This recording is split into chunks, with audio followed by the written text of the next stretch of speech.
Hey, what's up everybody? This is Nightwing2303 from kicksoncourt.com. Today we have a performance review on the PEAK Battier VIII. Yes, Shane Battier has 8 signature sneakers with the brand PEAK. So with that being said, let's go ahead and get right into it. Alright guys, so you have kind of an interesting pattern here. You have basic herringbone, which is great, and then you have this weird kind of thunderbolt design here. Indoors, these actually performed really nicely. The only time when I had issues were when dust was present, because they would literally clog up these little areas here. This side would be perfectly fine, so if you kind of jab step, push back and all that kind of good stuff, that's usually on the ball of your foot, so you'd be good there. However, curling around screens, things like that, where you're kind of applying pressure to more along the other side of the surface, you get a little bit of slippage, some hesitation, but overall it wasn't bad. Outdoors, I probably wouldn't wear these. For one, the rubber's a little bit soft. For two, it just isn't gripping as nicely as I would prefer it. So if you're going to go with a PEAK shoe for outdoors, one of their other models, the Team Lightning or the TP1, those would be definitely better options.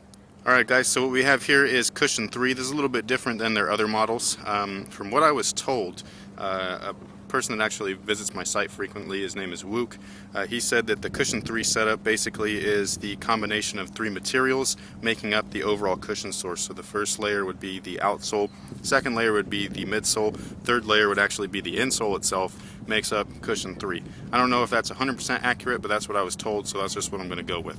As far as transition and heel strikes, I thought that the heel was really comfortable. You have all those compression lines here, which is great for compression and all that kind of good stuff. So I thought that this was really comfortable from this end. From the forefoot, it was fairly dense. I didn't feel anything in particular, no bounce back, rebound, anything like that. However, it was creating an impact protection, so I wasn't in pain or anything like that. And I thought that they were pretty much adequate up front. It reminded me of the TP1, but a little bit less as far as the court feel, just because these are a little bit thicker. And then here's a look at that insole. This is the same exact insole that they used in the TP1. I don't think this is polyurethane. This is a little bit spongier. Polyurethane's a little bit more dense, but it's very similar and it has almost the same properties. So I really like this. What's great is that you can pull these out and put these in another shoe that might be lacking cushion with a softer insole and things like that. So that's always a good idea. Alright guys, the materials along the whole upper are basically synthetics. You have this one overlay panel in the heel that is similar to leather. I really like this. I wish that there was more of it. The synthetic here, it feels a little bit cheap, but as far as its actual performance goes, it works. I can't complain about it whatsoever. I did like the way that this felt more than the plasticky fuse on the TP1, just because it breaks in easier. I don't know if you can see all the creases and everything, but I just like that it creases easier, so it's moving with your foot a lot better. And then the way that it's constructed is kind of old school with all these panels and overlays, which is just something that I personally like. It feels like it contains the foot a lot nicer. As far as their fit, go true to size. Other than that, the lockdown's pretty much on point. It's not the greatest or anything like that, but it's definitely up there with some of the best team models. So I would kind of compare this to maybe the Hyperline, Hyperfuse and all that kind of stuff. That's just kind of how it feels to me. That midfoot lockdown is great, and then that heel lockdown, again, no complaints whatsoever.